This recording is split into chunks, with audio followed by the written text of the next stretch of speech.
Hey guys, it's Riley and Kaylin here, and we're going to do solutions to exam number 3. So that's solving equations, writing expressions, evaluating a couple word problems, and then a medley of fractions at the end. So starting with problem number 1, we're solving 2x plus 9 equals 23. When we're solving equations, the first thing I like to do is stick a line down the equal sign. That helps me see each side of my equal sign. So when solving equations, I'm basically doing Pemdas backwards. This reads 2 times x plus 9 equals 23. So Pemdas backwards, the first thing I'm going to start with is the addition or subtraction, and I want to get x alone. So the opposite of adding 9 is subtracting 9. I'm going to draw basically a big equal sign. So my goal, I want x alone. There's a 2 in the front and there's a 9. And again, I have to get rid of the addition or subtraction first. So 2x plus 9 minus 9. If I'm just looking at the left-hand side of my equals sign, plus 9 minus sign, that cancels to give me 0. So on the left-hand side, I'm left with a 2x. It's an equation, so the golden rule of equality, whatever I do to one side, I have to do to the other. It's equal. It's a balance. Both sides at every step of my equation have to be equal. So on the right-hand side, 23 minus 9 is going to give me 14. So first step, get rid of the addition or subtraction, whatever's opposite to what's given. The next step, I want to get rid of that 2. The 2 is being multiplied. I want to do the opposite. I want to divide. So step 2, get rid of your multiplication or division, whatever's opposite to what's given. So if 2 times x gives me 14, and again, I have to divide both sides to keep it equal, 2 divided by 2 is going to give me 1, so that's just x. Bring down my equal sign, 14 divided by 2 is 7. So my answer is 7. So, of course, you know that you can check your equation by evaluating, placing 7 back into your original equation, and making sure that it's equal. On this video, we're not going to go over checking solutions, but you know how to do it.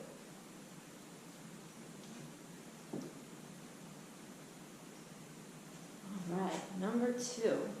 So I have 3 equals, hold on. Hey, John. Hold on just a second. There we go. Thank you, sir. Negative v plus 291. All right, same deal. Let's stick that line down my equal sign, and I'm going to follow the same rules we just did in the last one. So, first step, we're going to get rid of the addition or subtraction, and in this case, I'm adding 291. So I want v alone. The thing that's standing in the way is this adding a 291. So I'm going to subtract 291, and again, it's an equation. I have to do it to both sides. So on the right-hand side, my goal is to get that v by itself. These two numbers cancel to give me 0. I'm going to bring down a negative v. On the left-hand side, I have 3 minus 291. You can also look at that as 291 minus 3 is 288, and it's going to be negative. Okay, so I've solved for negative v, but our goal is always to solve for just our variable. This negative is really like a little negative 1 next to it, so I'm going to divide by a negative 1. So if you solved and the last thing that you have is a negative next to your variable, don't forget you always have to divide by a negative 1 to make sure you just have the variable by itself. So on the right-hand side, negative 1 divided by negative 1 is 1. Left with v, and on the left-hand side, negative divided by negative is positive. So positive 288. Okay, you could have solved this problem differently. You could have chosen to add v to the left-hand side, making it positive, and then adding or subtracting 3 to the right-hand side. But I prefer to solve it this way because it follows the steps of adding or subtracting first, and then multiplying or dividing second. And I don't have to rearrange things.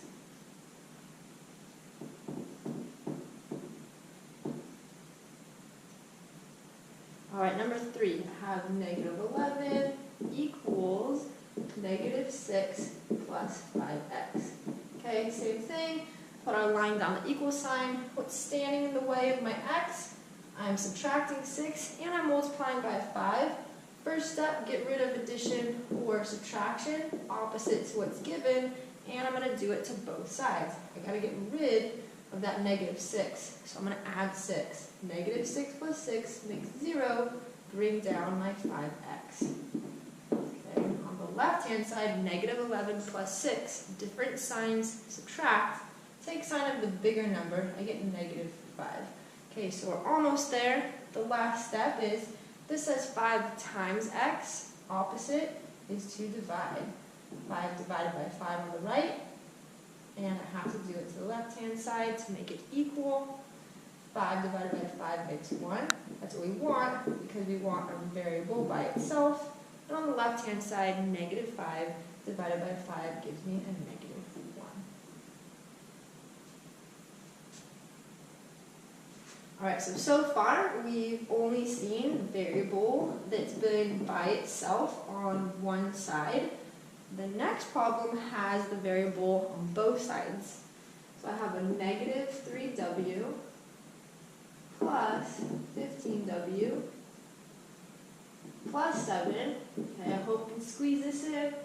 8w plus 43. So when you're solving equations, if you have variables, so multiple variables on one side, combine them first before you go ahead and solve. So combining a negative 3w with a positive 5w, I'm not solving anything yet, I'm just simplifying it on each side first. 15w minus 3 gives me 12w. So again, I'm not solving anything yet, I'm just simplifying my equation. On the right hand side, there's nothing to simplify.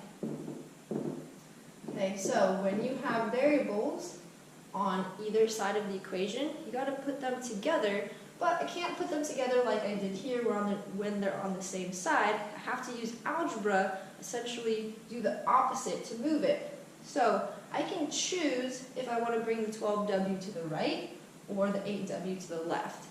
I'm going to choose to bring my variables onto the left. So in doing so, I'm going to subtract an 8w from the right. So it goes away from the right, and in going away from the right, it's combining with the 12w on the left. So 12w minus 8w gives me 4w. Bring down everything else. Okay, and now I basically have a two-step equation, what we've been doing in the previous problems. So in my two-step equation, first I need to get rid of addition or subtraction. This says adding 7, so I'm going to subtract 7. Okay, so these go away. And I think we're going to be running out of room, so I'm going to erase this and continue the problem. So far we have a 4w equals 36. So I'm going to continue this problem up at the top. But hopefully on your paper you had enough room. When you're solving equations, make sure you're doing your work vertically. Give yourself enough room. But unfortunately, the way I have this set up, I don't have tons of room. You won't be able to see it. So we had 4w equals 36. There's my line down equal sign. We're almost there. Home stretch. 4 times w equals 36. So when I divide both sides by 4, 4 divided by 4 makes 1. So w equals 9. Again, I'm not going to show checking my solutions here, but you can definitely check your solution by plugging 9 back into the original equation and seeing if it works.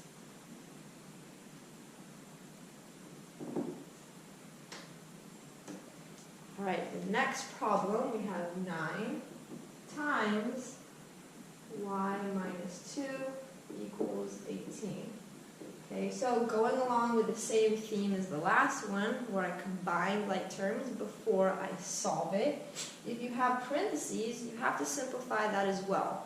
So if you have an equation where you have like terms that need to be combined, or you have parentheses, you need to simplify them first. So before you solve, get rid of parentheses, combine like terms, then you can go ahead and solve. So distributive property, I'm multiplying 9 times y, so I'm distributing the 9 to the y, and I'm distributing the 9 to the negative 2. 9 times negative 2 gives me a negative 18. Okay? And again, now I'm just at the steps we were with our two-step problems. The opposite of subtracting 18 is adding 18 to both sides. On the left-hand side, negative 18 plus 18 gives me 0. Bring down my 9y. Bring down my equal sign. 18 plus 18 gives me 36. So I'm in my home stretch. 9 times y gives me 36, dividing both sides by 9. 9 divided by 9 is 1. That leaves me with y. That's what we want. 36 divided by 9 is 4. Okay, so that's the end of solving just standalone equations. And then we have some word problems, some writing expressions. The next problem says, yesterday Lisa had 144 baseball cards. Today she gave C away. Using C, write an expression for the number of cards Lisa has left. So I'm just going to paraphrase. So it says yesterday she had 144. Today she had C. We're writing an expression using C for the number that she had left.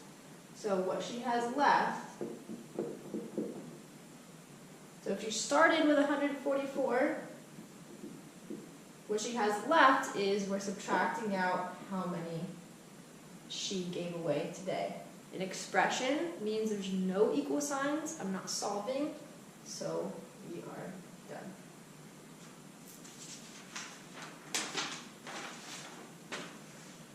All right, few more expressions.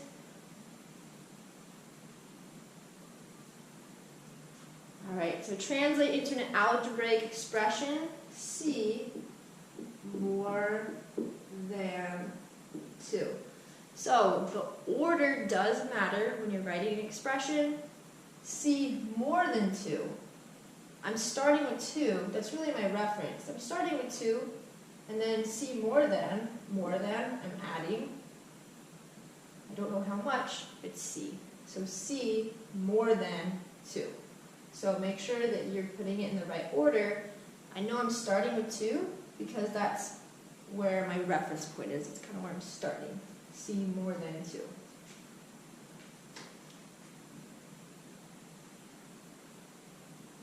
And again, expressions, there's no equal signs. All right, the next one, 16 more than twice Janelle's age.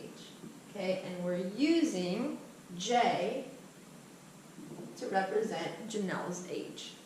Okay, so I'm going to underline this part. There's two things happening. I've got twice Janelle's age. So twice Janelle's age would look like 2J. I don't need to put a times in between. I don't need to put parentheses. A number next to a letter just means I'm multiplying them together. 16 more than that means I'm tagging on plus 16. So 16 more than Janelle's age.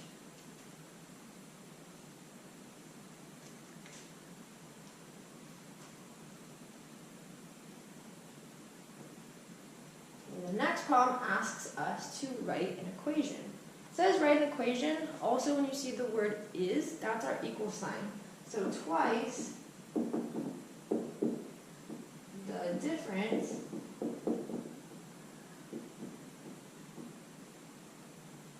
of a number and 8 is 6. Alright, so I kind of see three different things happening. Like I said, is equals, so I've got my is 6. Twice, so it's going to be twice. And then I have the difference of a number and 8. So the difference of a number and 8, that's its own entity. So if I was going to put the difference of a number and 8, difference means subtract, they're asking us to use W. So W minus 8 is representing the difference of a number and 8. Okay, and I'm actually taking that number and I'm multiplying that whole difference by 2. So the parentheses indicate I'm taking the difference, and then twice that difference means equal, and then 8.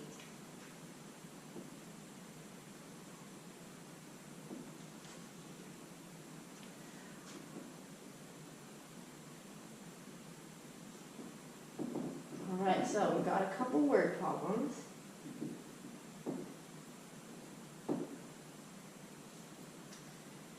Okay, and it says a total of 752 tickets were sold for the school play.